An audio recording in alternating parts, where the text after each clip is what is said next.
Democratic lawmaker Steve Cohen having a real banner week with his outrageous Purple Heart comment that we showed you earlier in this show. Now take a listen to what he said this morning. Robert Mueller is a star, and he and his team is one of the best teams going. It's like Elliot Ness going after Al Capone. Unbelievable. Turning Point USA Communications Director Candance Owens joins me now to break it all down. All right, so Robert Mueller is Elliot Ness and Donald Trump is Al Capone. Judge, did you watch this interview in the entirety? I mean, I had the misfortune of watching the entire thing, and I have to tell you, it was incomprehensible. It wasn't even an interview. I should call it a monologue. It was a monologue of him just speaking, saying Russia every other sentence, and making no sense and doing what he does best. He just fear-mongers and makes no sense whatsoever. And, you know, the amazing part of this is it's Russia, Russia, Russia. The Russians are coming. And the truth is that, I mean, there is more bias in Strzok's messages where everybody says there's no bias. And then we have a 13-month investigation, millions of dollars, countless hours, and we indict the Russians who'll never show up to court. I mean, it's backwards.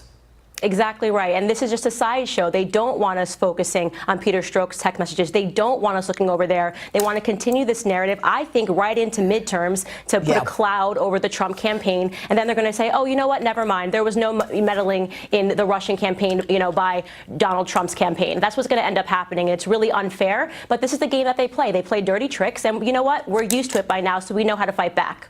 Okay. Now, also, we've got Hillary Clinton implying that Kavanaugh will lead America back to the time of slavery.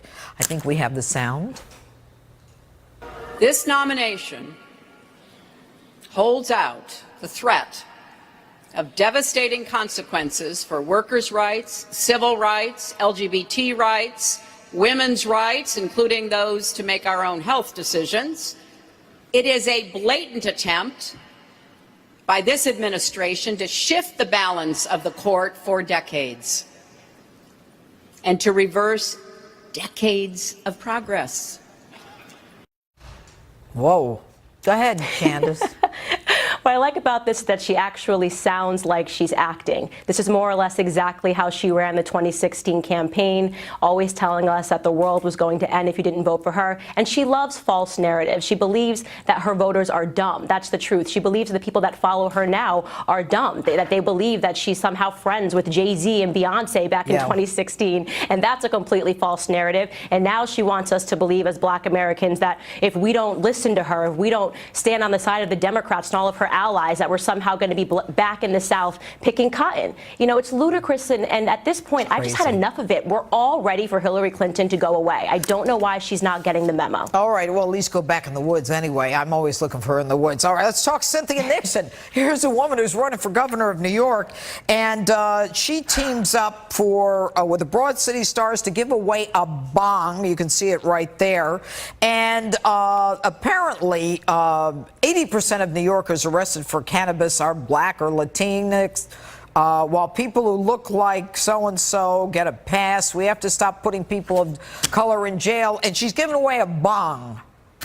Yeah, I think she's the new Maxine Waters. I'm going to cut her a break because I think she's actually a low IQ individual. She'll best be remembered as the friend that nobody liked on Sex and the City. And this campaign has been an absolute disaster from start to finish. And now she's giving out bongs. I mean, is she running for president of a high school class? This makes entirely no sense. Candance Owens, thanks so much. We'll be right back.